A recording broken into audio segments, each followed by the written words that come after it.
Бокс федерациясы кубогының жартылай финалында оңтүстік Қазақстан, Маңғыстау, Қарағанды және Астана қаласынан келген 4 команда күш сынасты. Сайыста Қарағанды облысының атынан ең мықты деп танылған спортшылар өнер көрсетті. 52 келі салмақта Қазақстан Республикасының еңбек сіңірген жаттықтырушысы Анатолий Дмитриевтің шәкірті Ақниет Балтабаевтың қарсыласы оңтүстік Қазақстан облысының спортшысы болды. Кейбір боксшылардың жарақатына байланысты Қарағанды облысының құрама командасы толық құрамада ойнай алмады.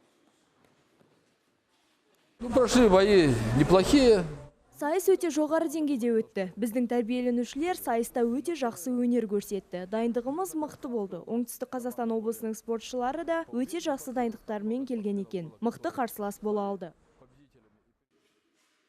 Теміртау қаласының өкілі спорт шебері Ақниет Балтабаев Қазақстан ұлттық құрамасының алғашқы нөмірімен өнер көрсетті. Астана Арлан кубогының намысын қорғап жүрген боксшы сайыста жоғары нәтиже көрсете алды. Ақниет, в принципе. Ақниет жарыста өзін жақсы көрсетті. Аса үлкен қателіктер жібере қойған жоқ. Нәтижесі көңіл толтырарлықтай. Уходящий год для меня. Мен үшін бұл жарыс аса маңызды болды. Жекпе-жек барысында қателіктер жібергенде жеңістен үмітім үзілген еді. Дегенмен, нәтиже ойдағыдай болды деп ойлаймын. Жаттықтырушымның үмітін толығымен ақтамадым деп ойлап едім. Бірақ ол маған керісінше қолдау көрсетіп, енді алдағы жарыстарға қызу дайындалып жатырмыз.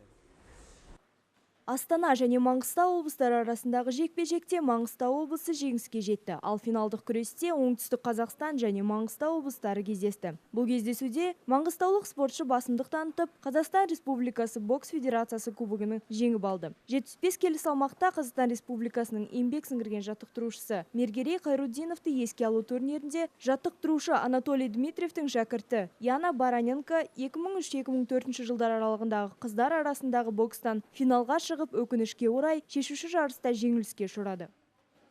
Яна отбоксировал, в принципе, неплохо. Яна жақсы нәтиже көрсетті. Сайысқа барын салып дайындалды. Финалға дейін жетті. Ал финалда өзінен тәжірибесі біраз артықтау спортшымен шығып, жеңіліске ұшырады. Жалпы нәтижесі жақсы. Екінші орында жақсы көрсеткіш.